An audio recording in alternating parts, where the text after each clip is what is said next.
चेतन अमल सहज सुख रास। हम तो आत्मा है महाराज, हम शरीर नहीं है। और आप कहते हो कि हम आपकी चिकित्सा करेंगे, तो राजन ये बताओ, हमने गेहूं को पीस करके आटा बना दिया, अब तुम आटे को पीस करके क्या बना सकते हो? आटे को कोई पीस सकता है क्या? हमने पुष्पों को तोड़ करके उसमें से इत्र निकाल लिया, अब तुम इत्र को तोड़ करके क्या बना सकते हो? तत्काल जब ऐसे शब्द राजा रघुगण ने सुने, पालकी से उतर करके नीचे आया, साष्टांग लेट गया चरणों में। विभर्षि सूत्रम कतमो मधुसा, आपके वक्ष स्थल पर यज्ञोपवीत दिखाई दे रहा है। हमें तो लगता है स्वयं सनत कुमार ही आ गए। क्या कपिल भगवान आ गए या देवर्षि नारद आ गए? महाराज आप कौन हो?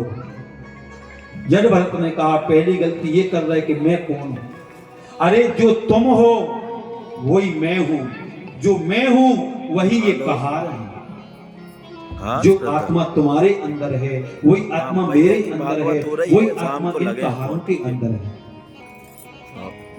जैसे 1000 घड़ों में पानी भर करके रख दिया जाए और प्रत्येक घड़े में झांक करके देखोगे तो भगवान सूर्य अलग अलग दिखाई देंगे।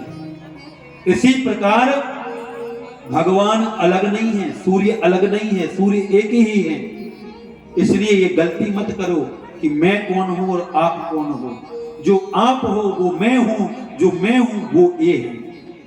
कभी किसी को मत सताओ। राजा रघुगण के लिए जड़ भरत ने अपने 3 जन्मों का प्रसंग सुनाया कि मैं पहले जन्म में भरत नाम का राजा था, तप किया, मृग शावक में मन रम गया, दूसरा जन्म मृग योनि में मिला, फिर तीसरे जन्म में ये जड़ भरत नाम का ब्राह्मण बना। इस प्रकार से सुंदर ज्ञान उपदेश किया। सुखदेव जी कहते हैं राजा रघुगण जो था वह जड़ भरत जी के उपदेश को सुन करके चरणों में प्रणाम करके जंगल में गया, अंत में भगवान के धाम को प्राप्त किया। बोलिए भक्तवत्सल भगवान की जय। हे प्रभु मुझे बता दो, चरणों में कैसे आऊं। हे प्रभु मुझे बता दो, हे प्रभु मुझे बता दो, चरणों में कैसे आऊं।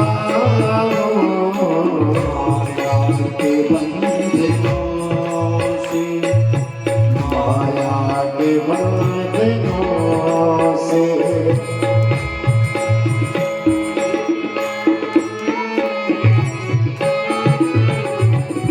माया के बंधनों से,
बता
जैसा भी हो तुम्हारा, ठुकराओ ना मुझे अब, ठुकराओ ना मुझे अब, चरणों में सिर झुकाऊं,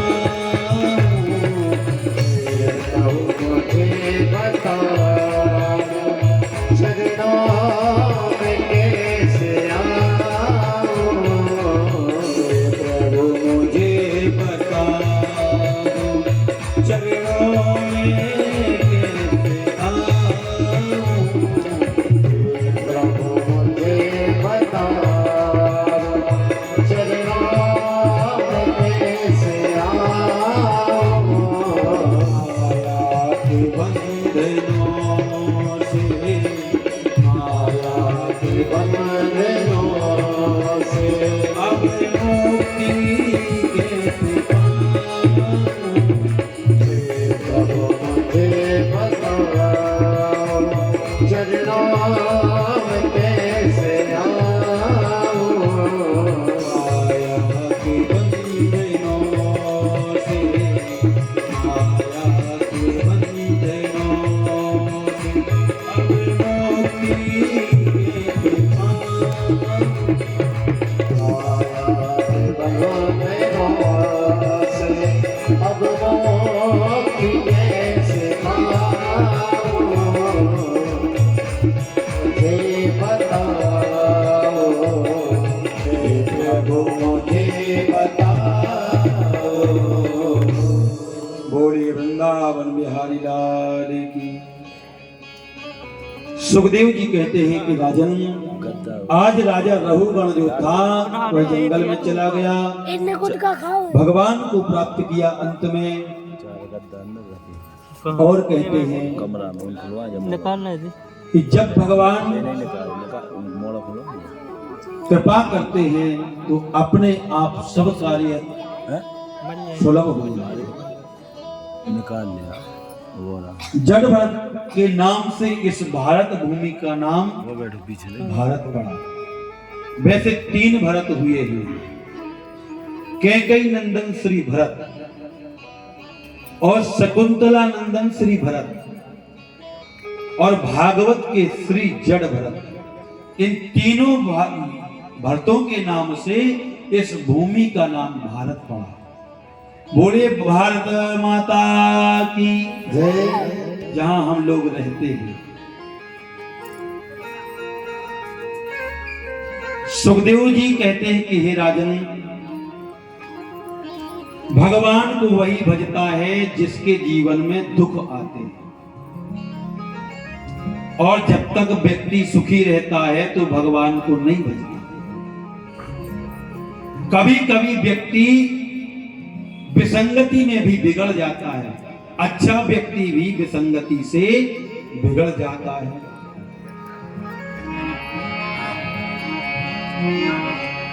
एक अजामिल नाम के ब्राह्मण थे। सुखदेव जी कहते हैं, नामना नष्ट सदाचारो दास्या संसर्ग दूषिता, कान कुब्जा दुजा श्रेष्ठा दासी पति अजामिला, नामना नष्ट सदाचारो दास्या संसर्ग दूषिता। एक अजामिल नाम के ब्राह्मण थे। एक दिन कर्मकांड करके यजमान के घर से लौट रहे थे। रास्ते में क्या देखा कि एक गणिका पर पुरुष के साथ में बैठी हुई विहार कर रही थी। अजामिल नाम के ब्राह्मण ने देखा और उसके रूप लावण्य पर मोहित हो गया। अजामिल जाकर के कहने लगा, देवी हमारे घर चलो, अनंत संपत्ति का वैभव है, हम खूब ख्याल रखेंगे आपका। गणिका को क्या चाहिए? धन चाहिए था। अजामिल के साथ में आई और आकर के रहने लगी। जैसे ही प्रातः काल पंडित जी अजामिल स्नान ध्यान करके संध्या पूजन करने बैठे तो गणिका आई। गणिका ने कहा, महाराज ये क्या कर रहे हो? बोले भजन कर रहे, ब्राह्मण हैं, संध्या कर रहे हैं। बोले अब ये संध्या अंध्या कुछ नहीं चलेगी। बोले फिर? बोले जैसा मैं कहती हूं वैसा करो, धन लाओ कमा कर। मानो वेश्यावृत्ति में इतना तन्मय हो गया, अजामिल के भजन पूजन पाठ छोड़ दिया और चोरी करना प्रारंभ कर दिया। आधी आधी रात को डाका डाल करके आता और धन ला करके अपनी प्रेमिका गणिका को देता। एक दिन की बात है कि बहुत सारे संत श्रीधाम वृंदावन जा रहे थे। सायंकाल को अजामिल का गांव पड़ गया, तो एक संत जी ने पूछ लिया, भैया इस गांव में कोई भगत है क्या? कई अच्छे संत जब आते तो पूछते, भैया इस कॉलोनी में कौन भगत है जहां हमारे लिए कुछ दान दक्षिणा भी मिल जाए, भोजन पानी भी मिल जाए। तो एक व्यक्ति ने कहा, वो सामने जो पीपल के यहाँ मकान बना है ना, वो अजामिल भक्त का है, जाओ आपकी खूब सेवा होगी और भगवान की कृपा होगी, जो दान दक्षिणा भी ढंग की मिल जाएगी। अब उनको थोड़ी पता कि ये डाकू है कि कौन है। संत लोग गए, आवाज लगाई, बेटा अजामिल बाहर निकलो। तो अजामिल तो था नहीं। गणिका आई, उसने देखा आज पहली बार मेरे दरवाजे पर संत पधारे हैं। गणिका की मां ने कहा था बचपन में कि बेटा कभी संतों से झूठ नहीं बोलना। आई, आकर के चरणों में प्रणाम किया। महाराज तो नहीं है। महाराज आप लोग कौन हो, कहां से आए, कहां जा रहे हो? सारा वृतांत संतों ने बताया कि हम लोग वृंदावन जा रहे हैं बेटी, सायंकाल का समय हो गया, हम लोग सोचा कि आज का भोजन प्रसाद तुम्हारे यहाँ करेंगे। गणिका ने हाथ जोड़ करके कहा, महाराज मैं तो ऐसी अभागी हूं कि आपको मेरे हाथ का मैं जल भी नहीं दे सकती। बोले क्यों? बोले महाराज मैं वेश्या, मेरे घर तो लोग खड़े नहीं होते, इसलिए मैं तो आपको जल भी नहीं दे सकती। संत ने कहा, बेटी जल नहीं दे सकती हो तो सूखी सामग्री तो दे सकती हो। बोले बिल्कुल, सूखी सामग्री ला करके दे दो, हम उसी से ठाकुर जी को प्रसाद बनाएंगे, भोग लगाएंगे, हम पाएंगे और तुम्हें आशीर्वाद देंगे। गणिका ने तत्काल सूखी सामग्री ला करके संतों को दी। संतों ने प्रसादी तैयार करी। सुखदेव जी कहते हैं, राजन जैसे ही भोग लगा करके संत जी पाने लगे, संत के नेत्रों में आंसू आ गए। इसका धान आज मैं खा रहा हूं, हे भगवान इसके ऊपर कृपा करना। और जैसे ही उन्होंने भोजन किया, भोजन करके रात्रि में जैसे लेटे, आधी रात को अजामिल आ गया। अजामिल ने देखा कि हमारे दरवाजे पर संतों का डेरा है। कुछ कहूं, लेकिन मन में विचार किया कि पहले अपनी पत्नी से तो पूछ लूं कि उसने तो नहीं रोका। गणिका ने कहा, ये संत लोग हैं, वृंदावन जा रहे थे, रात्रि हो गई, इसलिए यही प्रसाद पा करके शयन कर रहे, आप कुछ मत बोलिए। जैसे ही प्रातः काल हुआ और संत लोग जाग गए 4 बजे, जैसे 4 बजे उठे तो संतों ने बुलाया, बेटा अजामिल, भक्त अजामिल इधर आओ। अजामिल आ गया, अपनी पत्नी को साथ में लेकर के आया। बोला महाराज बताइए क्या बात है? बोले बेटा जब ब्राह्मण और संत भोजन करते हैं तो भोजन के बाद उनको दक्षिणा देना चाहिए, जिससे भोजन का फल तुम्हें प्राप्त हो। हम लोगों ने तुम्हारे यहाँ भोजन किया है, इसलिए कुछ दक्षिणा दो। अजामिल बोला महाराज आप ये कुशल मनाओ कि हमने आपका एक कमंडल कंबल नहीं छुड़ाया। हम डाकू हैं और डाकू से धन की उपेक्षा करते हो, आप चले जाओ यहाँ से। संत ने कहा बेटा हमें धन नहीं चाहिए। फिर बोले क्या चाहिए? बोले सुन तो लो उनकी बात, वो क्या बोल रहे हैं। बोले बेटा तेरी पत्नी गर्भवती है, उसकी चाल से लग रहा है, इसलिए इसके यहाँ जो बेटा हो उसका नाम नारायण रख लेना, और कुछ नहीं चाहिए। सुखदेव जी कहते राजन परीक्षित कितना सुंदर तरने का उपाय बता करके संत चले गए। जैसे ही गणिका के यहाँ बेटे का जन्म हुआ, उसका नाम नारायण रख लिया। अब तो माता और पिता दोनों उसको प्रेम करने लगे। जहां भी जाते बेटा नारायण, बेटा नारायण, बेटा नारायण ऐसे पुकारते उसके लिए। जब मृत्यु का समय अजामिल का आया, यम के दूतों ने आकर के फांसा लगाया और जैसे ही प्राणों को खींचने लगे तो सामने जो है नारायण नाम का उसका पुत्र खेल रहा था। सुखदेव जी कहते राजन दूरः क्रीडानकासक्तं पुत्र नारायणद्वयम् सामने जब नारायण को खेलते हुए देखा अजामिल ने, तो अजामिल चिल्लाने लगा। जब प्राण निकलते हैं ना, बड़ी तकलीफ होती है। किसी किसी को तो मलमूत्र तक हो जाता है, किसी के प्राण निकलते समय नाक से खून आ जाता है, किसी को मुंह से लार आ जाती है, किसी किसी को तो मतलब बड़ी दुर्गति हो जाती है प्राण निकलते समय। अब तो जैसे ही प्राण निकलने लगे, अरे बेटा नारायण बचाओ, अरे बेटा नारायण बचाओ, अरे बेटा नारायण बचाओ, जैसे ही ऐसा पुकारा तो भगवान के दिव्य पार्षद आ गए लेने के लिए। अब यम के दूत कहते हैं ये पापी है, इसलिए नरक को जाएगा, और भगवान के पार्षद कहते हैं कि ये इसने अंत समय में भगवान का नाम लिया है, इसलिए भगवान के धाम को जाएगा। राम का नाम लेकर जो मर जाएंगे, ध्यान से सुने, राम का नाम लेकर जो मर जाएंगे, वो अमर नाम दुनिया में कर जाएंगे, वो अमर नाम दुनिया में कर जाएंगे।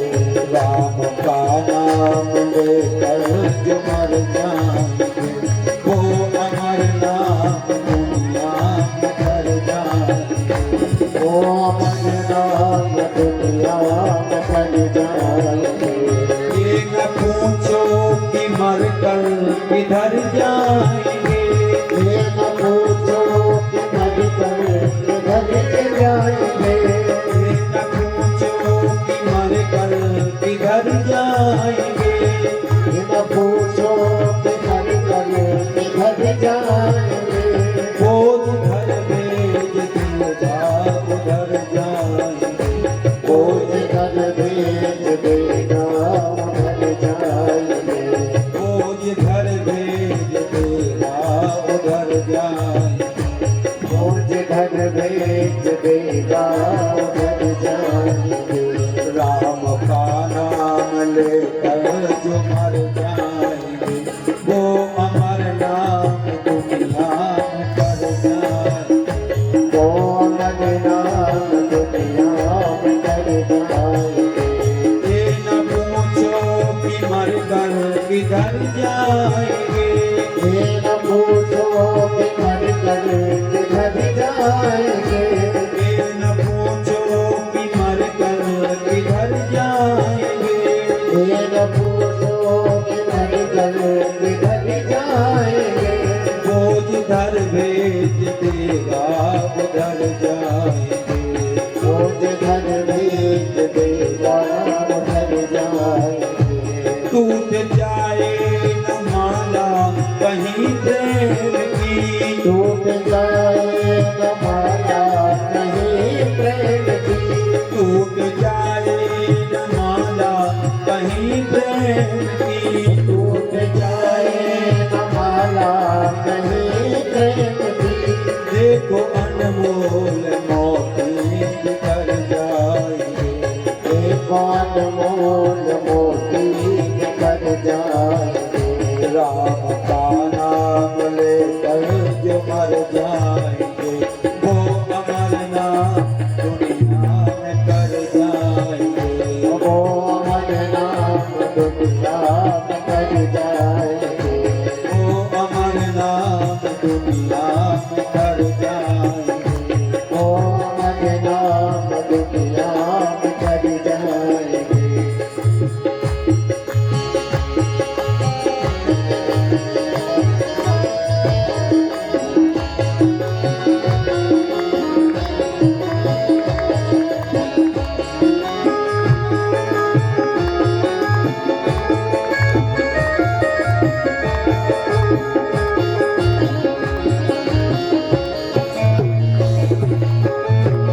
जाएंगे। आप मानो न मानो खुशी आपकी, आप मानो न मानो खुशी आपकी। हम मुसाफिर कल अपने घर जाएंगे, हम मुसाफिर हैं कल अपने घर जाएंगे। राम का नाम लेकर जो मर जाएंगे, वो अमर नाम हम कर जाएंगे। ओ हमारे नाम दुनिया में कर जाएंगे। राम का नाम लेकर जो मर जाएंगे, वो अमर नाम दुनिया में कर जाएंगे। वो राम का नाम लेकर जो मर जाएंगे, वो हमारे नाम दुनिया में कर जाएंगे। वो अमर नाम दुनिया में कर जाएंगे। ओ वो हमारे नाम दुनिया में कर जाएंगे। बोलिए वृंदावन बिहारी लाल की जय।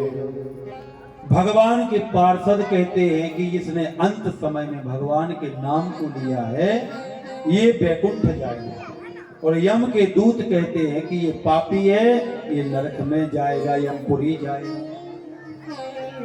भगवान के पार्षद उसको लेकर के अपने धाम को ले गए।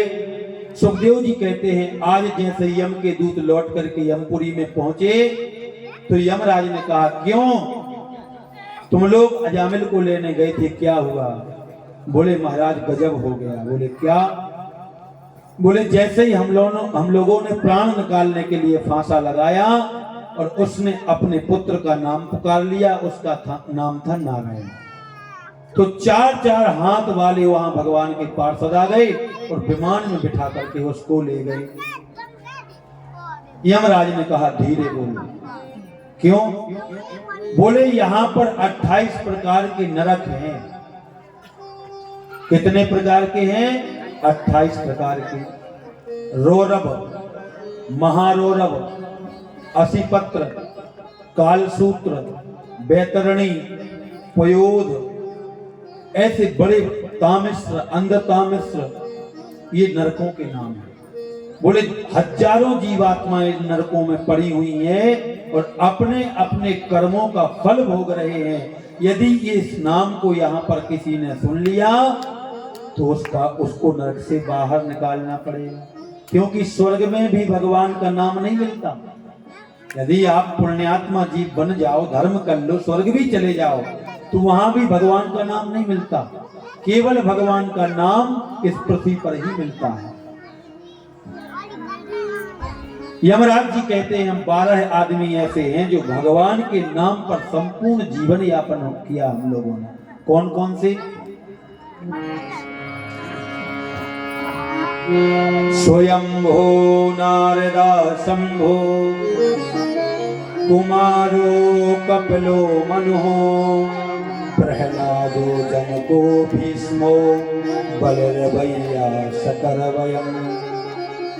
स्वयंभू माने भगवान शिव, स्वयंभू नारदा शंभु, स्वयंभू मनु, नारदा शंभु, कुमारो सनत कुमार जी, कपिलो कपिल जी, प्रहलादो प्रहलाद जी, जनको जनक जी, भीष्मो भीष्म पितामह, बलिर बलि महाराज, व्यासो व्यास जी और सुखदेव जी। बलिर भैया सकरवयम, ये 12 व्यक्ति ऐसे हैं जिन्होंने संपूर्ण जीवन भगवान के नाम को गा करके अपना यापन किया। इस नाम को यदि यहाँ किसी ने सुन लिया तो उसको नरक से बाहर निकालना पड़ेगा। तो बोले महाराज इसी प्रकार संसार के लोग यदि अपने बच्चों का नाम राम, घनश्याम, दामोदर, नारायण, मधुसूदन रखने लगेंगे तो हम यहाँ कौन को लाएंगे? तो यमराज ने कहा ऐसे व्यक्तियों को पकड़ करके लाओ जिनकी जिह्वा ने एक बार भी भगवान का नाम नहीं गाया, जिनके कानों ने भगवान की कथा नहीं सुनी, जिनका मस्तक कभी भगवान के चरणों में न झुका हो।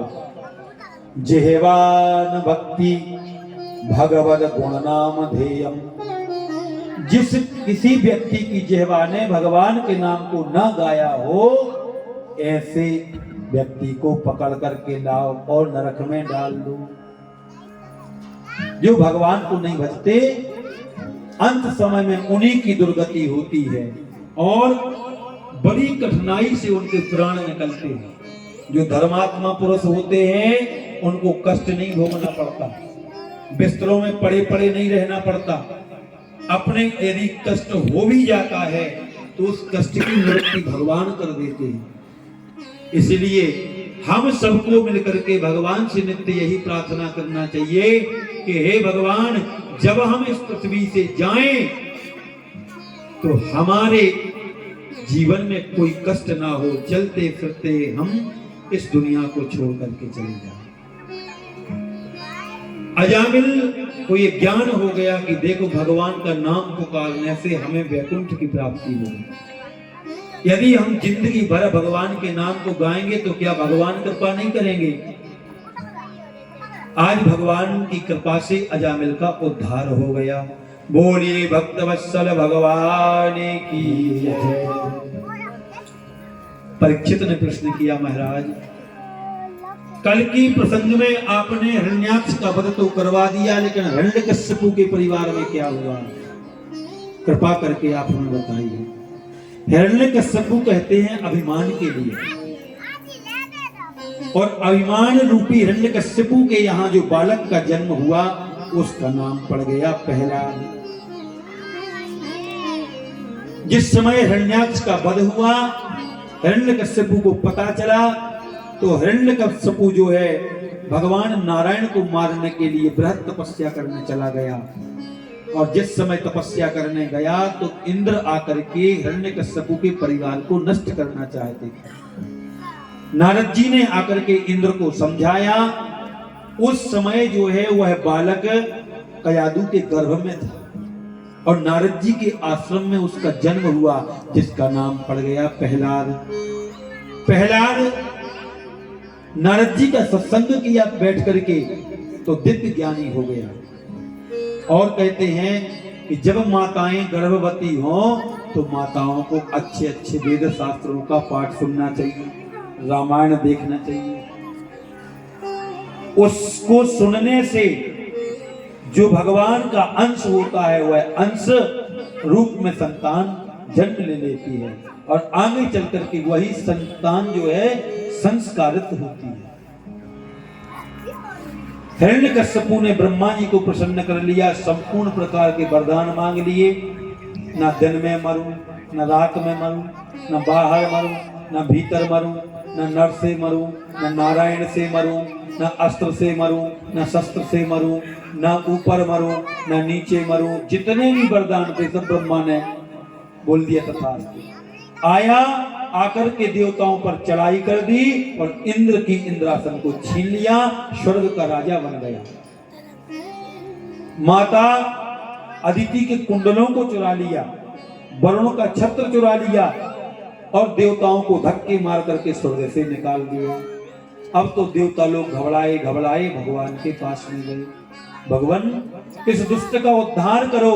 बोले चिंता मत करो, समय आएगा तो वो भी हो जाएगा। सुखदेव जी कहते हैं राजन, हिरण्यकश्यपु का साम्राज्य फैल गया। अब तो आता ताई राजा बन गया। संत ब्राह्मणों को सताने लगा, गौओं को मारने लगा। लेकिन इसके मन में भाव आया कि मेरा बेटा है प्रहलाद, इसको गुरुकुल में पढ़ने के लिए भेज दो। तो गुरुकुल के जो आचार्य थे शुक्राचार्य, और शुक्राचार्य के दो पुत्र थे, एक का नाम था संडा और एक का नाम था अमर। संडा मर्क नाम के दो पुत्र थे। दोनों के अधीन उस बालक को सौंप दिया और बोले इसको विष्णु की निंदा करो और हमारा भक्त बनाओ। कितना प्रयास कर लिया संडा मर्क ने, लेकिन ध्रुव जी प्रहलाद जी के मन में कोई अंतर नहीं आया। और कहते हैं एक दिन हिरण्यकश्यपु ने पूछा, बेटा बताओ तुमने क्या पढ़ा? तो प्रहलाद जी कहते हैं, श्रवणम कीर्तनम विष्णु स्मरणम पाद सेवनम अर्चनम वंदनम दास्यम सख्यम आत्मनिवेदनम। बेटा प्रहलाद जी कहते पिताजी ये संसार नश्वर है, कोई किसी का नहीं है, ना कोई किसी की माता है, ना कोई किसी का पिता है, ना कोई किसी का बेटा है, ना कोई किसी की पत्नी, ना पुत्र। केवल ये देखने का संसार है, जब तक हम जीवित हैं तब तक संसार है।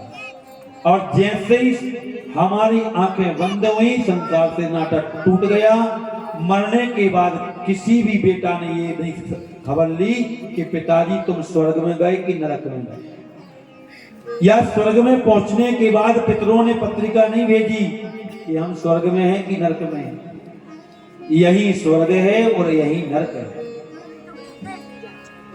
प्रहलाद जी कहते पिताजी धनानि भूमौ पशुवश्च गोष्ठे नारी गृह द्वारे जना शमशाने देहश्चितायां परलोक मार्गे धर्मानुगो गच्छति जीव एकः। हे पिताजी, जिस धन का हम घमंड करते हैं, जिन भूमि का हम घमंड करते हैं, मकानों का किसी को घमंड होता है, किसी को बल का घमंड होता है, किसी को रूप का घमंड होता है, किसी को परिवार का घमंड होता है, किसी को जाति का घमंड होता है। हे पिताजी, इस घमंड को छोड़ दो। धनानि भूमौ पशुवश्च गोष्ठे, किसी के यहाँ हजार हजार पशु होते हैं तो उनको हाथी होते हैं, उनको घमंड होता है। धनानि भूमौ पशुवश्च गोष्ठे, बोली नारी गृह द्वारे, किसी को अपनी पत्नी का घमंड होता है। तो पिताजी पत्नी कहां तक की साथी है? बोले नारी गृह द्वारे जनः शमशाने, जिस पत्नी के कारण हम माता पिता को वृद्धावस्था में छोड़ करके अलग हो जाते हैं, उनकी सेवा नहीं करते, वह पत्नी कहां तक की साथी है? बोले दरवाजे तक। नारी गृह द्वारे जना शमशाने, जो 10 इष्ट मित्र रहते हैं, सगे संबंधी रहते हैं, रिश्तेदार रहते हैं, वह शमशान भूमि तक के साथी होते हैं। देहश्चितायां, जिस शरीर को हमने साबुन से धो धो करके संभाला, क्रीम लगाई, पाउडर लगाए, कई प्रकार के सुंदर स्वादिष्ट व्यंजनों को खाया, वह कहां तक का साथी है? बोले देहश्चितायां परलोक मार्गे, फिर परलोक का साथी कौन है? बोले धर्मानुगो गच्छति जीव एकः, जो धर्म हम कर लेते हैं, जो दान कर लेते, जो पुण्य कर लेते हैं, वही हमारा स्वर्ग का साथी है, और साथ में कुछ नहीं जाने वाला। कोई भी व्यक्ति इस पृथ्वी से जब मरा है तो खाली हाथ गया है। मुट्ठी बांधे आए थे बंदे, हाथ पसारे जाओगे, ना कछु साथ में लाए थे बंदे, ना कछु साथ में ले जाओगे। इस प्रकार से प्रहलाद ने जब पिता को समझाया कि हे पिताजी, केवल श्रीमन नारायण के अलावा दुनिया में कोई सत्य नहीं है, नारायण ही सत्य है। माता नारायण पिता नारायण, माता नारायण पिता नारायण, माता नारायण पिता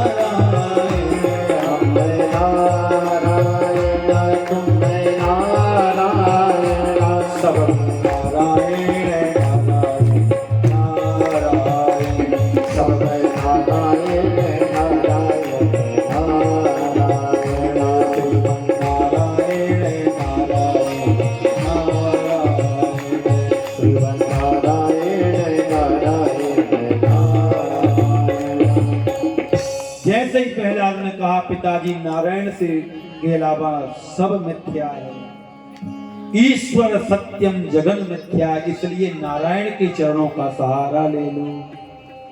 हिरण्यकश्यपु आज क्रोध में आ गया, अपने सैनिकों को आदेश दिया कि जाओ इसका वध कर दो। सैनिकों ने जाकर के और प्रहलाद को ऊंचे ऊंचे पहाड़ों से पटक दिया, लेकिन भगवान जिसकी रक्षा कर सकते उसको कोई नहीं मार सकता। भगवान ने रक्षा की, यहां तक कि अपने हाथी के पैरों के नीचे कुचलवाना चाहा, पर भगवान ने रक्षा कर दी। हिरण्यकश्यपु की एक बहन थी जिसका नाम था होलिका। होलिका को यह वरदान था कि वह अग्नि में भी बैठ जाए तो जलेगी नहीं, लेकिन जिस समय प्रहलाद को लेकर के होलिका बैठी और चिता को बना करके आग लगाई गई तो होलिका जल गई और प्रहलाद जी बच गए। जाको राखे साइया, मार सके ना कोई और बाल ना बांको कर सके जो जग बैरी हुई। संसार बैरी हो जाए लेकिन भगवान की कृपा बनी रहे तो कोई बाल बांका नहीं कर सकता। प्रहलाद जी को मारने के जितने षड्यंत्र थे हिरण्यकश्यपु ने सब अपना लिए, पर उनका वध नहीं कर पाया। तो आज क्रोध में आकर के कहने लगा, बता तेरा नारायण क्या कहाँ है? तो प्रहलाद ने कहा, पिताजी जो नारायण मेरे अंदर है वही नारायण आपके अंदर है, वही नारायण इस सब प्रजा में है और वही नारायण इस खंभ में है। सूर्य अनेक फिरे कण मागतम, पे पद सूर्य स्वाद कहाँ। पुनिताल मजीरा बजाती फिरे, मतवारी सी मीरा चाहे कहाँ। सिया राम कथा कितनों ने लिखी, तुलसी जैसी मर्याद कहाँ। नरसिंह बसे प्रतिखंबन में, अरु कारण को प्रहलाद कहाँ। प्रहलाद ने कहा, पिताजी आपको नहीं दिखाई दे रहे इस खंबे में मेरे नारायण भगवान हैं। जैसे हिरण्यकश्यपु ने से ऐसा कहा, उसने अपना वज्र उठाया और जैसे खंबे पर प्रहार किया। सुखदेव जी कहते हैं, राजन एक पल को अपने नेत्रों को बंद करो और इस दिव्य झांकी को देखो। भगवान ने मुख जो है सिंह का लगा लिया, नाखून सिंह के लगा लिए और कहते सारा शरीर मनुष्य का है। शुभारंभ करते हुए उस खंबे से प्रकट हो गए। बोले नरसिंह भगवान की जय। जय श्री नरसिंह भगवान को उसने देखा, थर थर कांपने लगा। मैं तो सोचता था कि ये झूठी बोल रहा है, ये तो सामने प्रकट हो गया। अरे विष्णु, मैं तेरी वर्षों से प्रतीक्षा कर रहा था, आ मुझसे युद्ध कर। आज ललकारने लगा। भगवान भी उसी का वध करने आए थे। भगवान ने उसको पकड़ लिया, बाहु युद्ध होने लगा। प्रातः काल 10 बजे युद्ध प्रारंभ हुआ, सायंकाल हो गया। भगवान तो खिला रहे थे उसके लिए। भगवान ने नरसिंह रूप जब धारण किया तो कहते हैं कि सायंकाल के समय जब सूर्य अस्त हो जाता है तो न रात रहती है न दिन रहता है। ऐसी गोधूली बेला में आज भगवान ने ला करके और हिरण्यकश्यपु को देहली के ऊपर बैठ करके अपनी जंघाओं के ऊपर बिठा लिया। हिरण्यकश्यपु कहता है, आप मुझे मार नहीं सकते, मैंने ब्रह्मा से वरदान मांगा है कि ना बाहर मरो ना भीतर मरो। बोले तुम कहाँ हो अभी? बोले ना बाहर है ना भीतर है। बोले ना दिन में मरूं ना रात में मरूं। तो बोले अब बताओ क्या है? ना बोले दिन है ना रात है। बोले ना अस्त्र से मरूं ना शस्त्र से मरूं। आप नहीं मार सकते। बोले देखो ये क्या है? बोले तो नाखून है। बोले ये ना अस्त्र है ना शस्त्र है। बोले फिर भी नहीं मार सकते, मैंने ब्रह्मा से वरदान मांगा था कि 12 महीनों में हम ना मरे। तो भगवान ने अलग से महीना बनाया पुरुषोत्तम मास, जो प्रत्येक 3 वर्ष में पुरुषोत्तम मास पड़ता है। वह भगवान ने नरसिंह ने हिरण्यकश्यपु का वध करने के लिए ही बनाया था। बोले देखो 13वां महीना।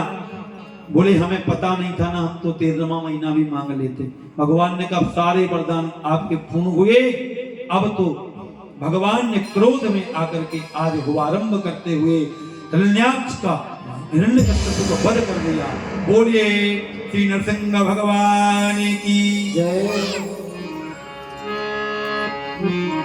अरे मारो री अवतारी में आके मुखों मारो री अवतारी में आके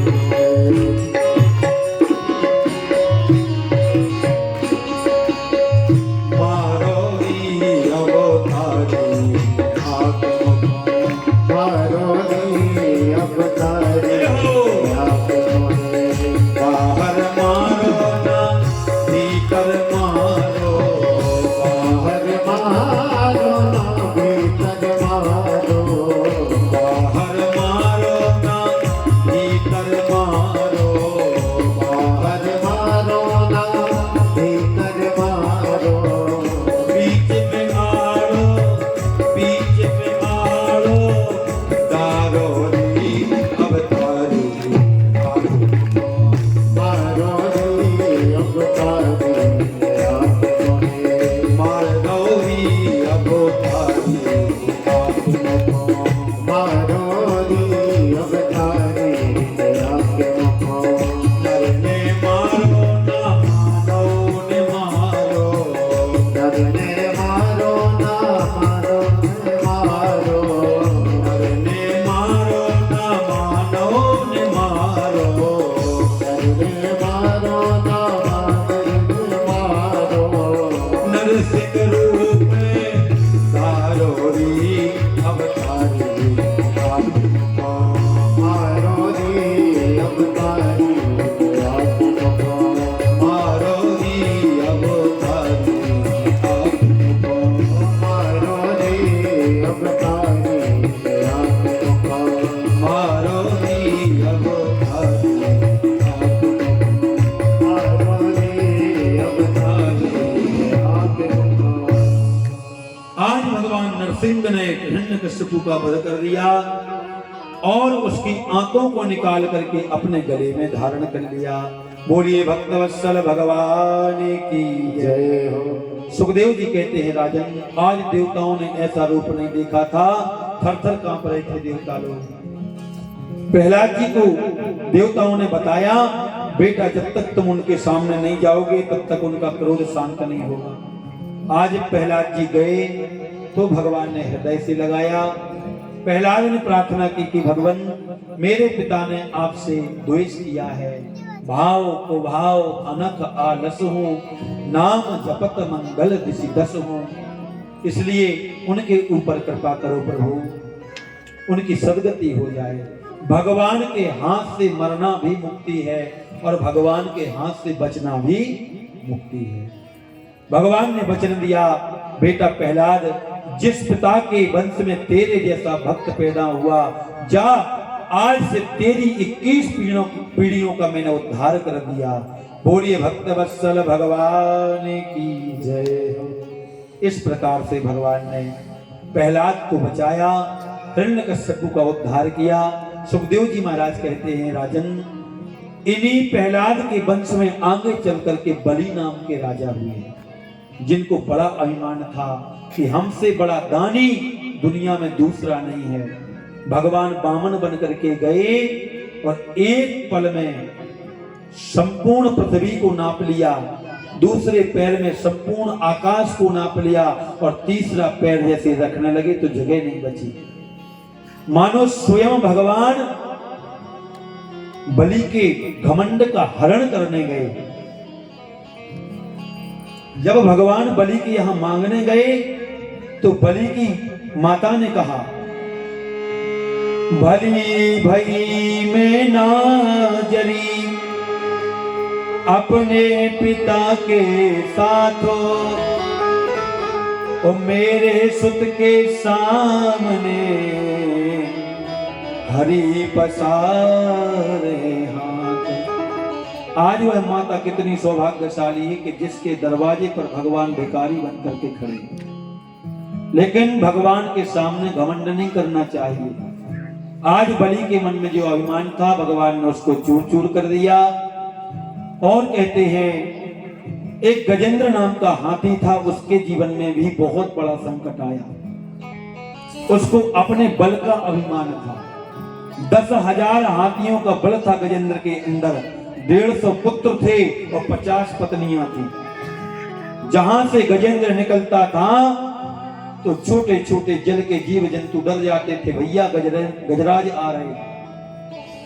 एक दिन एक जलाशय में स्नान करने के लिए गए गजेंद्र, उनके मन में अभिमान था तो ग्राह ने पैर को पकड़ लिया और 3 महीने तक पुत्र और पत्नियां खींचते रहे सूंड से सूंड लगा करके, लेकिन तिल के बराबर भी गजेंद्र को जल से बाहर नहीं निकाल पाए।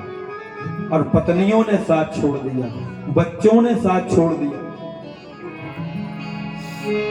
चला लक्ष्मी चला प्राणा, चला चले ही मंदरम, चला चले ही संसारा, धर्म एको ही निश्चला। अब तो गजेंद्र ने देखा कि जिन बच्चों को हमने पालन किया, पत्नियों को प्यार दिया, आज वही बच्चे और पत्नियां छोड़ करके चले गए, तो केवल मात्र इतनी ही सूंड शेष रह गई थी पानी में डूबने के लिए। हे गोविंद हे गोपाल अब तो जीवन हारे, नीर पीवन हे तू आयो सिंधु के किनारे, सिंधु बीच बसत ग्राह पैर को पखारे, हे गोविंद हे गोपाल अब तो जीवन हारे। जब ऐसी पुकार गजेंद्र ने लगाई, मानो संपूर्ण देवता आकाश से देख रहे हैं। कोई कहता नाम नहीं आता तो केवल मां कह देता। भोले बाबा सोच रहे बम बम भी कह देता तो हम उद्धार कर देते, लेकिन उसने कहा जो दुनिया को बनाता है, जो दुनिया का पालन करता है, जो दुनिया का संहार करता है, ऐसे प्रभु गोविंद को याद किया। गो कहते ही और भगवान ने ग्राह का उद्धार कर दिया। परीक्षित ने पूछा ये बताओ भगवान ने गजेंद्र को बचाया कि ग्राह का उद्धार किया? बोले दोनों का उद्धार किया। भगवान जिसको बचाते उसका भी उद्धार हो जाता है और भगवान जिसको मार देते उसका भी उद्धार हो जाता है। बोलिए वृंदावन बिहारी लाल की जय। इसी प्रकार जीवन में कभी अभिमान नहीं करना चाहिए। सुखदेव जी कहते राजन मनुष्य जीवन से जुड़े हुए तो भगवान के 2 ही अवतार हैं, राम कृष्ण 2 एक हैं, अंतर नहीं निमेष, रामा अंतर नहीं निमेष, इनके नयन गंभीर हैं, उनके चपल विशेष।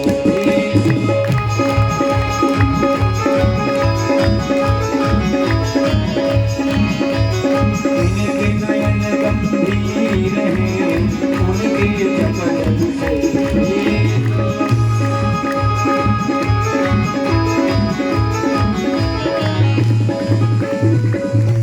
राम के नैनों में गंभीरता है सज्जनों, कृष्ण के नैनों में चपलता है। राम ने जो किया हम प्रेम पूर्वक कर सकते हैं और कृष्ण ने जो कहा है वह हम प्रेम पूर्वक कर सकते हैं, लेकिन कृष्ण ने जो किया है हम वह नहीं कर सकते। कई लोग भागवत की कथा में वो सुनकर के व्यंग्यात्मक शब्द कहते हैं, अरे भगवान की तो 16,000 रानियां थी, तो भगवान ने 7 वर्ष की उम्र में 21 किलोमीटर के गोवर्धन को भी तो धारण किया था। जो काम कृष्ण ने किया वो तुम कर सकते, 5 किलो का पत्थर नहीं रख पाओ। समुद्र मंथन हुआ, कूट हलाहल विष निकला, भोले बाबा पी गए, बुखार तक नहीं आया। और यदि हम एक ही गोली खा लेंगे सेल्फास की तो क्या होगा? भगवान क्या है? कर्तुम अकर्तुम अन्यथा कर्तुम समर्थ ईश्वरा। सब कुछ करने के बाद भी भगवान कुछ नहीं करते और सब कुछ करने के बाद भी शांत बैठे रहते हैं। हम में और भगवान में अंतर क्या है? जो प्रकृति के बस में रहता है वह मनुष्य है और प्रकृति को जो बस में रखता है वह भगवान है। भगवान के बस में प्रकृति है, जगत नियंता जगदाधार है वो।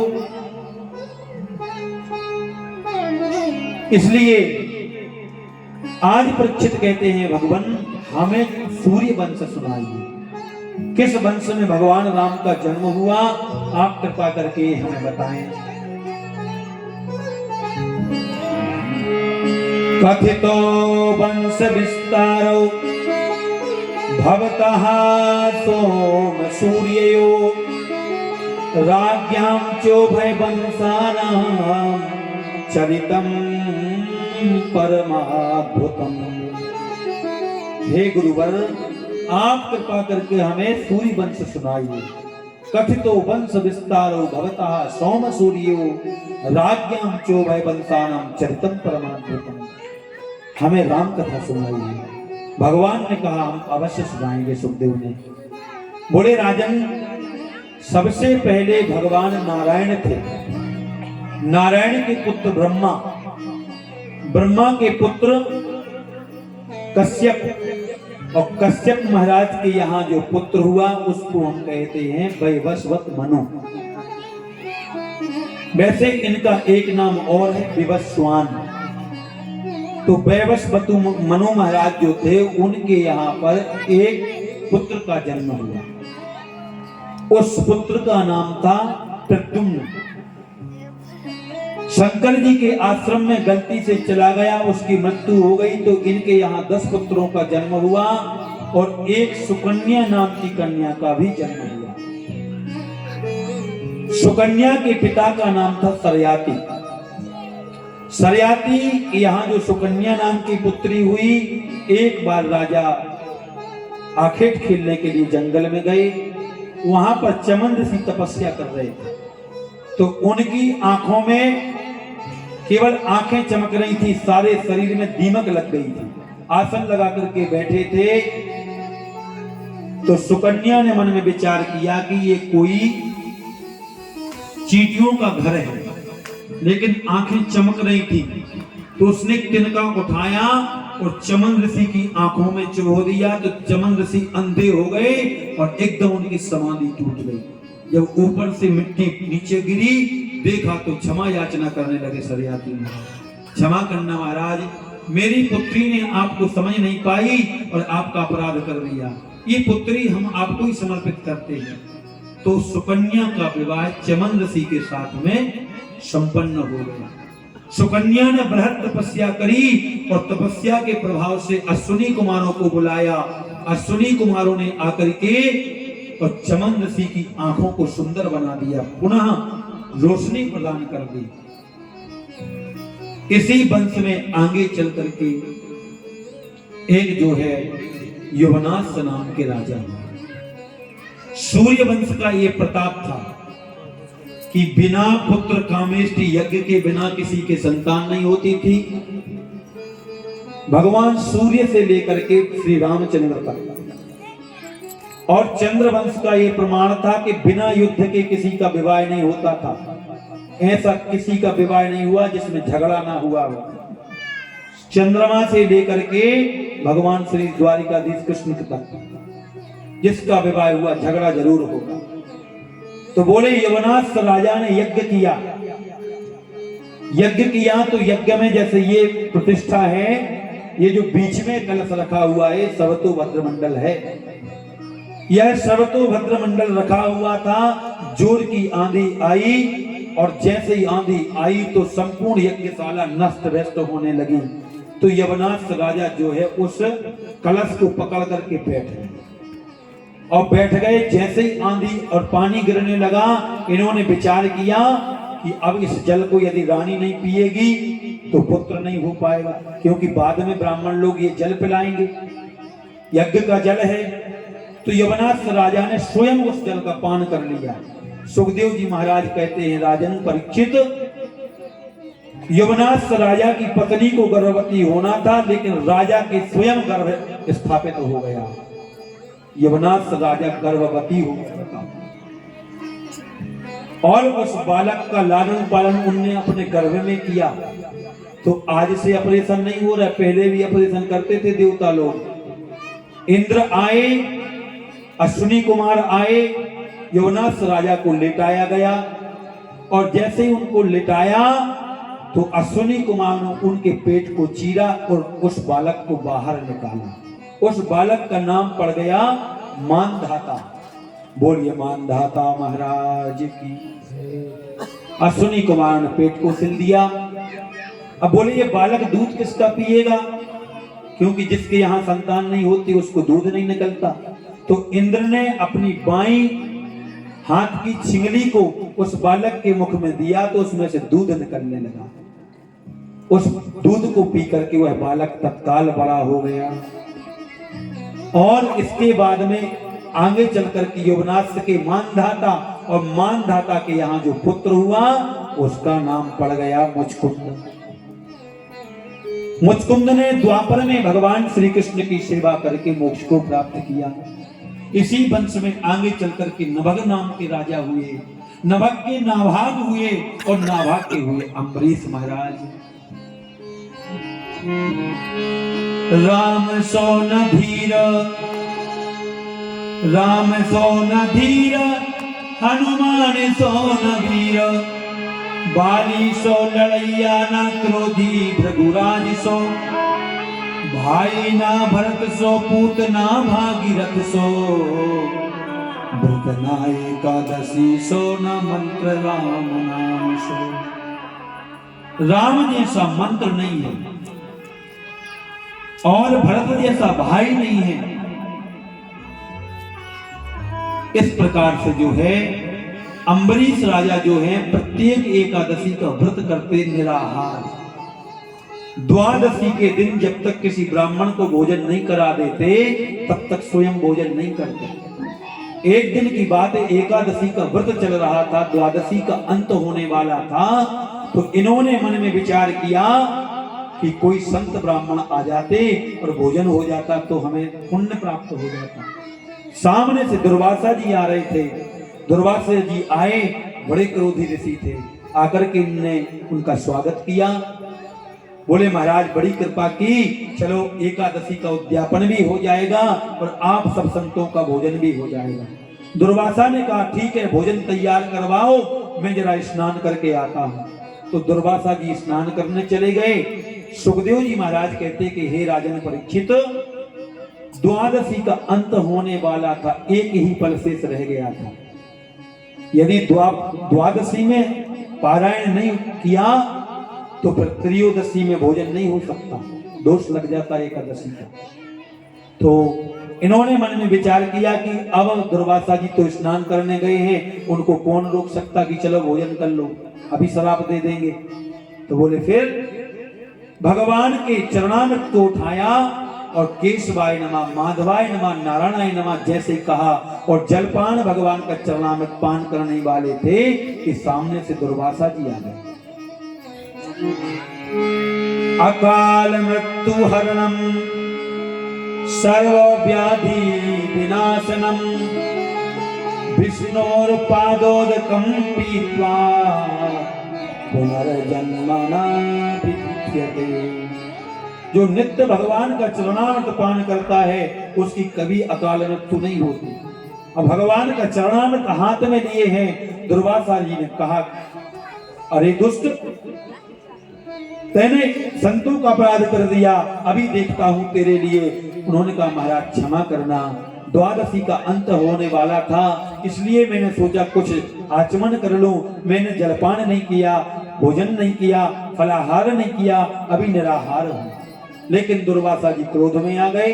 इन्होंने अपनी एक जटा उखाड़ी और जमीन पर पटकी तो कृत्या नाम की राक्षसी पैदा हो गई। और जैसे ही कृत्या राक्षसी अम्बरीश राजा को मारने के लिए दौड़ी तो इन्होंने हाथ जोड़ करके भगवान से कहा कि हे भगवान, यदि हमने कभी संत ब्राह्मणों में और आप में कोई अंतर ना समझा हो तो हमारी रक्षा करो। सुखदेव जी कह रहे राजन परीक्षित, जैसे इतना कहा अम्बरीश ने तो तत्काल सुदर्शन जी आए और सुदर्शन जी ने आकर के घूमते घूमते कृत्या का वध कर दिया। और वध करने के बाद अब जो सुदर्शन थे वह दुर्वासा जी को मारने के लिए दौड़े। आगे आगे दुर्वासा भाग रहे हैं, पीछे पीछे सुदर्शन भाग रहा है। दौड़े दौड़े ब्रह्मा के पास में गए, त्राहि माम भक्त वत्सल कृपा सिंधु बचाओ। बोले हमारी सामर्थ्य नहीं है, कि नारायण के अपराधी को हम बचा सकें। भोले बाबा के पास में गए, अकाल मृत्यु को मरे जो काम करे चंडाल का, काल भी उसका क्या बिगाड़े जो भक्त हो महाकाल का। भगवान शिव के पास गए तो बोले हम भी नहीं बचा सकते नारायण के भक्त को। बोले कौन बचा सकता है? बोले स्वयं नारायण ही बचा सकते हैं। तो दुर्वासा जी नारायण भगवान के पास में गए, त्राहि माम त्राहि माम त्राहि माम, हे प्रभु रक्षा करो। भगवान ने कहा मैं भी तुम्हें नहीं बचा सकता। बोले क्यों? अहम भक्त पराधीना यवस्तत्र यवध्वजः, अहम भक्त पराधीना। भगवान नारायण कह रहे हैं हम तो भक्तों के अधीन हैं। भगवान भक्त खिलाते हैं तो हम खा लेते हैं, भक्त पिलाते हैं तो हम पी लेते हैं, भक्त जैसी सेवा करते हैं हम तो वैसे रहते हैं। हम तुम्हारी कोई रक्षा नहीं कर सकते। बोले प्रभु ये सुदर्शन तो आपके कर में रहता है, आपकी आज्ञा का पालन करता है, आप हमारी रक्षा करो। भगवान ने कहा हम रक्षा नहीं कर पाएंगे। अहम भक्त पराधीनो, हम तो भक्त के अधीन हैं। यदि कोई दुनिया में तुम्हें बचा सकता है तो केवल मात्र जो है राजा अम्बरीश ही बचा सकते हैं। दौड़े दौड़े आए दुर्वासा जी, जब तक 1 वर्ष बीत गया। कितना? 1 वर्ष बीत गया। 1 वर्ष से अपने हाथ में आचमनी का जल लिए हुए और खड़े हैं, सोच रहे हमने एक संत का अपराध कर दिया, अच्छा नहीं किया। आज दुर्वासा जी आए अम्बरीश के चरणों में, जैसे लेटने लगे उन्होंने भगवान से प्रार्थना की, हे भगवान यदि हमने आप में भगवान के भक्तों में कोई अंतर संतों में न समझा हो तो हे सुदर्शन जी आप शांत हो जाइए। सुदर्शन जी शांत होकर के वहां से चले गए। दुर्वासा जी ने कहा बार बार के राजन मुझे देखो कि मैंने तुम्हें मारने का षड्यंत्र किया, लेकिन तुमने देखो मेरी प्राण रक्षा कर दी। आज भगवान की कृपा से दुर्वासा की प्राण रक्षा हो गई, वह आशीर्वाद देकर के चले गए। सुखदेव जी कहते हैं राजन इसी वंश में आगे चल करके कई वर्षों के बाद एक सगर नाम के राजा हुए। आवाज चेंज हो गई है। बोलिए वृंदावन बिहारी लाल की जय। सगर नाम के जो राजा हुए उन्होंने जो है भगवान का तप किया और उनके यहाँ 2 पत्नियां थी, एक का नाम था सुमति और एक का नाम था केसनी। एक ने एक पुत्र को जन्म दिया और एक ने 2 पुत्रों को जन्म दिया। तो सगर के यहाँ एक जो दूसरी रानी थी उनके गर्भ में बालक आया तो अन्य रानियों ने ईर्ष्यावश जहर खिला दिया और वशिष्ठ जी ने अपनी मंत्र शक्ति के माध्यम से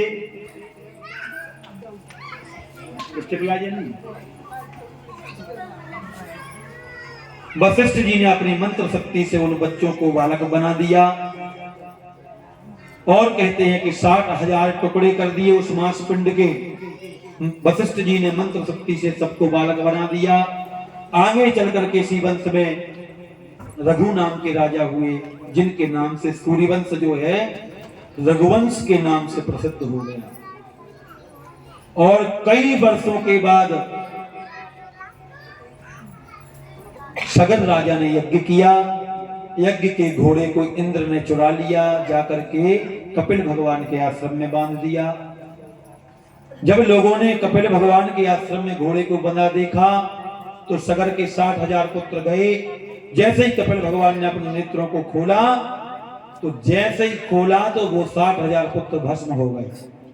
सबने प्रार्थना किया तो भगवान कपिल ने कहा कि भगवान श्री नारायण के चरणों से जो गंगा निकली है, यदि उन गंगा का जल का इनको स्पर्श हो जाए तो इनकी सदगति हो जाएगी। इसी वंश में आगे चल करके अंशुमान हुए, दिलीप हुए, इन्होंने भगवान में गंगा को लाने के लिए बड़ी तपस्या की।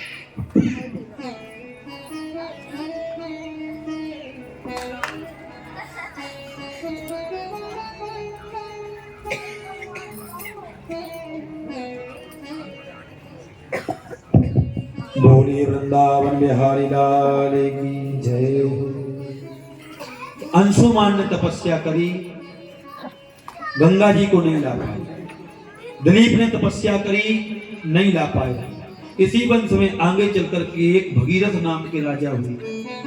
भगीरथ ने इतना तप किया कि ब्रह्मा जी के आशीर्वाद से और जो नारायण भगवान के चरणों से गंगा निकली, वह गंगा सबसे पहले सप्तर्षि मंडल में पधारी, फिर ब्रह्मा के कमंडल में आई, फिर ब्रह्मा के कमंडल से कैलाश पर्वत पर भगवान शिव की जटाओं में आई, और जटाओं के बाद फिर गंगा पृथ्वी पर आई। और जैसे ही पृथ्वी पर आई तो गंगा सागर में जैसे ही सगर के पुत्रों की जो रज डली थी उसको गंगा के जल का स्पर्श हुआ कि समस्त पुत्रों की सदगति हो गई। बोलिए वृंदावन बिहारी लाल की जय। इसी वंश में आगे चल करके एक अज नाम के राजा हुए। अज के पुत्र दशरथ हुए, जो अयोध्या के चक्रवर्ती सम्राट थे। 3 रानियां थीं, लेकिन तीनों माताओं के यहाँ कोई संतान का सुख नहीं था। एक बार भूपति मन माही, एक बार भूपति मन माही,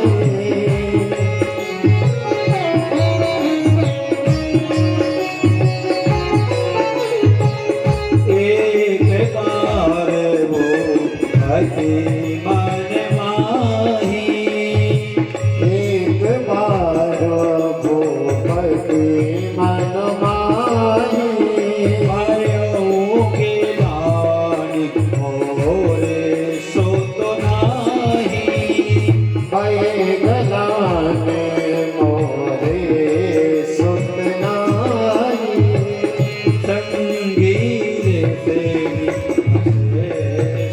बुलावा, संगीत से वशिष्ठ बुलावा, गोत्र काम शोभा याद करावा, गोत्र काम शुभ याग करावा, धरहु धीरे हुई है सो तो जारी, भरहु धीरा होए सुत जारी, त्रिभुवन विदित भगत भयहारी, त्रिभुवन विविध भगत भयहारी, त्रिभुवन विदित भगत भयहारी।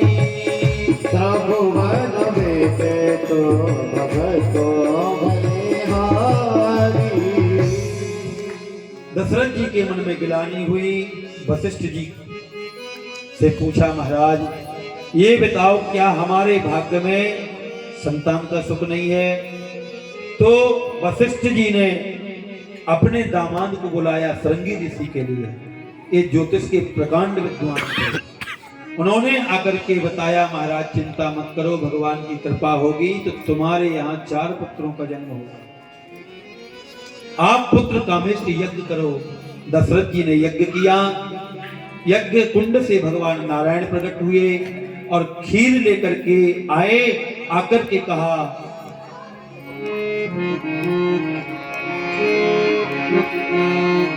अर्धभाग कौशल्य ही दीना, तो उभय भाग आधे कर लीना।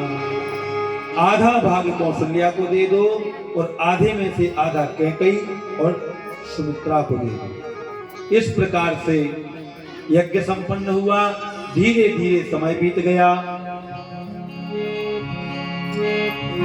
नौमी तिथि मधुमास पुनीता, नौमी तिथि मधुमास पुनीता,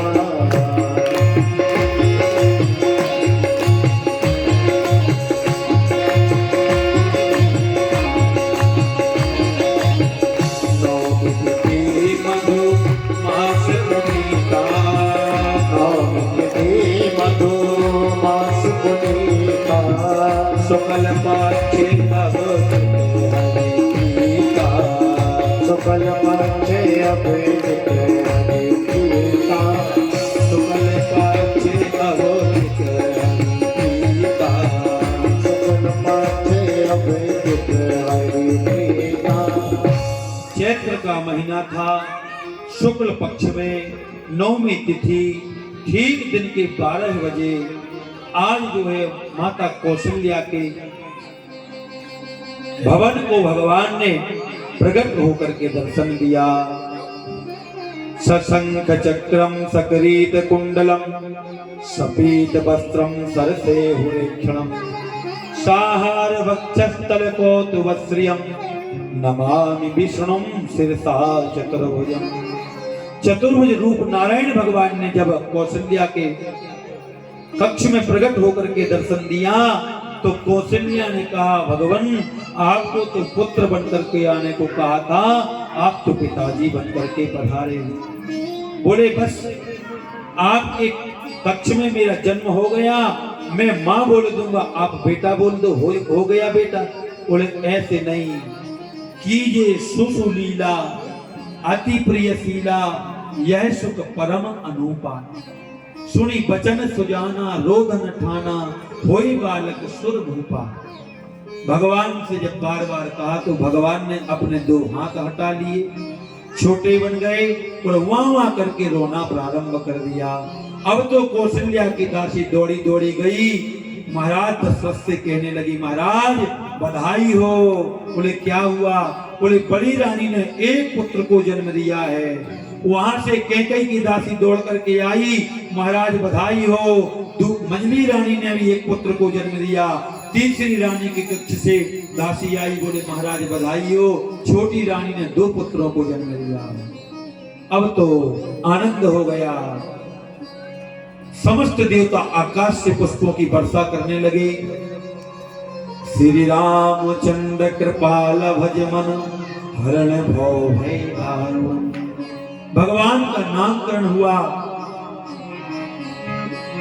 जो आनंद सिंधु सुख राशि, आनंद सिंधु सुख राशि, जो आनंद सिंधु सुख राशि, जो आनंद सिंधु सुख राशि, सी करते तेरे लोक सुपासी, सी करते तेरे लोक सुपासी, सुख सुख धाम असुनामा, सो सुख धाम रामयस नामा, अखिल लोक दायक विश्रामा, अखिल लोक दायक विश्रामा, अखिल लोक दायक विश्रामा। अखिल लोक दायक विश्रामा। जो आनंद की सिंधु है, जिनकी एक बिंदु मात्र से पूरा विश्व प्रपंच होता है, पालित होता है, लय हो जाता है, ऐसे कौशल्या के ज्येष्ठ पुत्र का नाम हम राम रखते हैं। जो आनंद सिंधु सुख राशि, सी करते त्रिलोक सुपासी, सो सुख धाम राम असुनामा, अखिल लोक दायक विश्रामा। और कहते हैं विश्व भरण पोषण कर जोई, होता कर नाम भरत अस होई। जिनका नाम लेने मात्र से विश्व का भरण पोषण होगा, ऐसे पुत्र का नाम हम भरत रखते हैं। जिनके सुमरण तेरी पुनासा, नामो शत्रुघ्न वेद प्रकाशा जिनके सुमेरन तेरी पुरासा नाम शत्रुघ्न वेद प्रकाशा जिनके सुमरण तेरी पुनासा नामो शत्रुघ्न वेद प्रकाशा जिनके सुमेरन तेरी पुरासा नाम शत्रुघ्न वेद प्रकाशा जिनके जीवन में शत्रु ज्यादा बढ़ते हो, यदि वो शत्रुघ्न नाम का उच्चारण करें तो संपूर्ण शत्रुओं का दमन हो जाता है। जिनके सुमरण तेज पुनासा नाम शत्रुघ्न वेद प्रकाशा। और कहते छोटे वाले पुत्र का नाम रखते हैं लक्षण धाम सुराम प्रिय सकल जगत आधार रामा सकल जगत आधार और गुरु बस स्थित ही राखियो लक्ष्मण नाम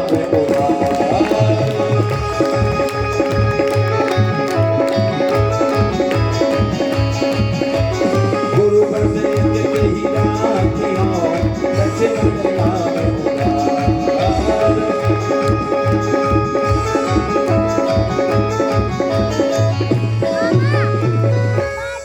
जिनका लक्ष्य ही भगवान श्री राम के चरण हैं, ऐसे पुत्र का नाम हम लक्ष्मण रखते हैं। बोले श्री सीतारामचंद्र भगवान की। इस प्रकार से सूर्य वंश का संपूर्ण वृतांत जो है परीक्षित को सुनाया और चुप हो गए सुखदेव जी।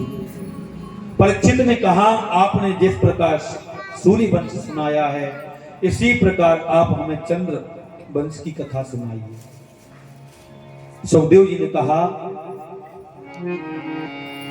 आदौ देवी की देव गर्भ जननम गोपी ग्रह वर्धनम माया पूतन जीवितापहरणम गोवर्धन उद्धारणम कंसा छेदन गौरीवादि हरणम कुंती सुता पालनम एतः श्रीमद्भागवत पुराण कथितम श्री कृष्ण लीला। एक श्लोक में संपूर्ण कृष्ण कथा कहकर के विराम दे दिया। परीक्षित जी ने कहा महाराज ये आप गड़बड़ कर रहे हो। जिस प्रकार से आपने सूर्यवंश सुनाया है इसी प्रकार से विस्तार से हमें चंद्रवंश सुनाइए। सुखदेव जी कहते हैं राजन सबसे पहले भगवान नारायण थे, नारायण से ब्रह्मा, ब्रह्मा से अत्रि, अत्रि से श्रीमान चंद्रमा का जन्म हुआ। चंद्रमा के जो पुत्र हुए उनका नाम पड़ गया पुरुरवा। और पुरुरवा महाराज के यहाँ 6 पुत्रों का जन्म हुआ जिनका नाम था आयु, सुतायु, सत्यायु, रय, विजय और जय। ये 6 पुत्रों का जन्म हुआ। इसी वंश में आगे चलकर के गांधी नाम के राजा हुए और धीरे धीरे समय बीता तो कहते हैं एक जो है रंती देव नाम के राजा हुए। रंती देव राजा के राज्य में अकाल पड़ गया 12 वर्ष का, वर्षा नहीं हुई तो भगवान को याद करते हुए केवल मात्र उनके घर में एक मुट्ठी चावल शेष रहे। अंतिम दिन था परीक्षा का और जैसे ही चावलों को बना करके और प्रसादी का भोग भगवान को लगाने लगे सुखदेव जी कहते राजन उसी समय एक जो है चांडाल अपने कुत्ते को लेकर के आ गया और बोला महाराज मेरा कुत्ता कई दिनों से भूखा है, जरा इसको कुछ खाने को दे दीजिए। तो रंती देव राजा ने वह चावल कुत्ते को दे दिए। जैसे जलपान करना चाहते थे कि अंतिम जल था उनके पास पीने के लिए, बोले महाराज मैंने कई दिनों से जल नहीं पिया, थोड़ा जल मुझे भी पिलाओ। तो रंती देव ने जल पिलाते हुए आंखों में आंसू आ गए। माल कितना दीजिए जामे कुटुंब समाए, मैं भी भूखा ना रहूं साधु न भूखा जाए। ऐसे करके उनके नेत्र सजल हो गए। किसी के काम जो आए उसे इंसान कहते हैं, पराया दर्द अपनाए उसे इंसान कहते हैं। दुनिया में पेट भरने को पशु भी पेट भरते हैं, पथिक जो बांट कर खाए उसे इंसान कहते हैं। कभी दुख है कभी सुख है, इसी का नाम जीवन है। जो मुश्किल में न घबराए उसे इंसान कहते हैं, पराया दर्द अपनाए उसे इंसान कहते हैं। आज रंती देव ने जैसे जल पिलाया और भगवान को याद किया तो चांडाल कोई और नहीं था, स्वयं भगवान से परीक्षा ले रहे थे, प्रकट हो गए ब्रह्मरूपी। बोले प्रभु आप बोले मैं परीक्षा ले रहा था, तुम पास हो गए, बताओ क्या चाहिए। बोले अब कछुनाथ न चाहिए मोरे, और दीन गया अनुग्रह तोरे। अब कछुनाथ न चाहिए मोरे, और दीन दयाल अनुग्रह तोरे। अब हमें कुछ नहीं चाहिए। भगवान ने प्रसन्न होकर के वरदान दिया, इनकी पृथ्वी पर वर्षा हो गई, अकाल जो पड़ा था वह दूर हो गया और अंत में भगवान के धाम को गए। बोलिए भक्त वत्सल भगवान की जय। इसी वंश में आगे चल करके एक देवमीड़ नाम के राजा हुए। देवमीड़ की 2 पत्नियां थी। एक पत्नी ने 9 पुत्रों को जन्म दिया जिन्हें हम नवनंद कहते हैं, और एक पत्नी ने एक पुत्र को जन्म दिया जिनको हम वसुदेव जी के नाम से जानते हैं। गौरवी रोहिणी भद्रा मदिरा रोचिना इलहा, देव की प्रमुखा आसन पत्नियां आनक दुंदभे। ये वसुदेव जो थे ये मथुरा के राजा थे, और इनकी पत्नी का नाम था देवकी। देवकी के गर्भ से ही भगवान का जन्म हुआ। परीक्षित ने कहा महाराज हमें आप विस्तार से बताइए, भगवान की कथा को सुनाने में आप कंजूसी कर रहे हो, इसलिए आप विस्तार से बताइए कि किस प्रकार से मथुरा गोकुल में जन्म हुआ, मथुरा में जन्म हुआ, गोकुल में पालन हुआ। हे प्रभु आप हमें बताइए। परीक्षित कहते हैं पितामहा में समरई मरंजई, देवा व्रताद्या स्थिर स्थिति मिंगलई।